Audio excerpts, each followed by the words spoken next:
Joining me to shine a light, former MP Scott Benton.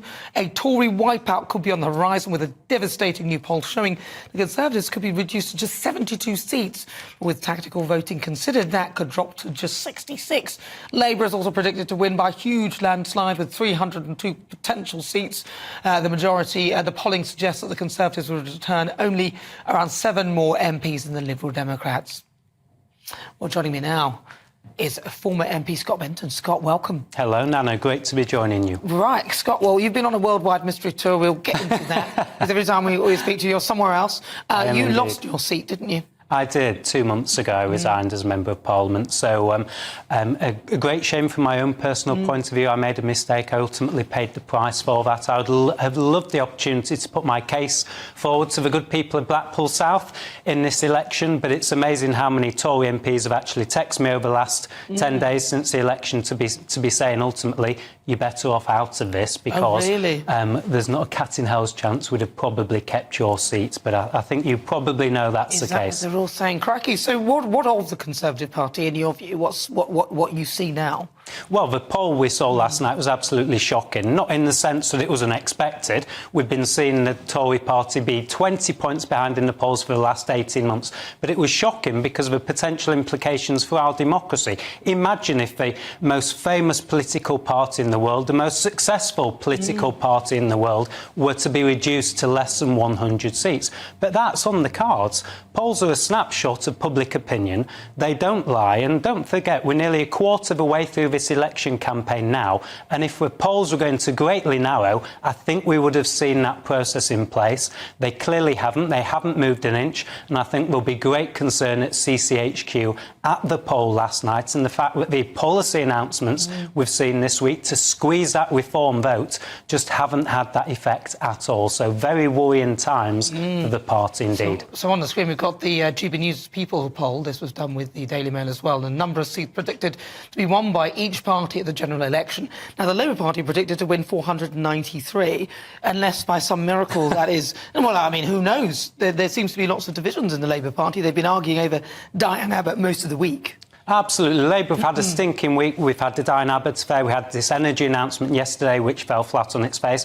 But Labour's issue is they don't actually have to do anything at the moment. If Labour sit on their hands for the next 5 weeks, I think they would be the decisive winner. It's not going to be a vote in favour of Keir Starmer. I think people see him as dull as dishwater. He's got no personality. People don't particularly see him as a strong figure. But the one thing he does have going for him is the fact that he doesn't scare people. This isn't Jeremy Corbyn in 2019 scaring middle-class Tory voters on the economic impact of his plans. He doesn't have policies, and because he's seen as a safe pair of hands, and people are sadly, from my point of view, fed up with a Tory government, he is going to win by default. The big question mark is, what do these people do who haven't made up their minds, people who are maybe wavering between Reform and Conservative? All of those factors will, in essence, decide the size of Labour's majority. Well, what about Reform? Where are you with them, having seen their performance? Are they eating away at the Tory party vote?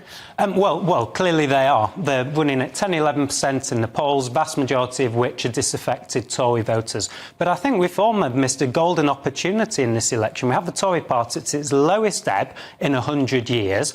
Very few people enthused to vote for the Tory party. Reform should be edging towards 20% in the polls. This was a golden opportunity, once in a generation, to really remake the right of politics in their image. I think they've failed spectacularly to do so, whether or not it's because of the lack of money, the lack of infrastructure, the fact that Farage isn't leading the party, all of those factors. And I think only 20% of people actually know who Richard Tice is in the general public, which explains a lot of the dissatisfaction out there and why voters who would normally vote Conservative aren't jumping to Reform in the numbers they are. Having said that, they will have a decisive outcome in some marginal seats, but I would expect their vote to be squeezed as we move towards polling day. What about the Liberal Democrats? Because Ed Davey's throwing himself into all sorts of things. Well, he is literally down a slide, down a hill on a bike. I mean, what can you say about the Lib Dems? They're an absolute joke, frankly. I mean, he's lucky to actually be in a job, Ed Davey, after his role in the Post Office scandals. Well, he would argue that he was one of many. He wasn't really him solely, but apparently Alan Bates did come to him directly. I think that's true, and I think there's a lot to be said for what you've just said. said, Nana. It wasn't on him directly. Having said that, again, what we saw in 97, 2001, 2005 was the Lib Dems emerging as a real option for progressive voters. We haven't seen that at all at the moment. I mean, they're less than 10% in the polls. They're going nowhere. These stunts this week from Ed Davey are almost like a cry for attention from a 7-year-old boy who just wants a bit of publicity. But of course, they could have a decisive outcome in many constituencies around the London commuter belt. Well, listen, Scott Benton sounds very interesting. That's Scott Benton, ex-MP.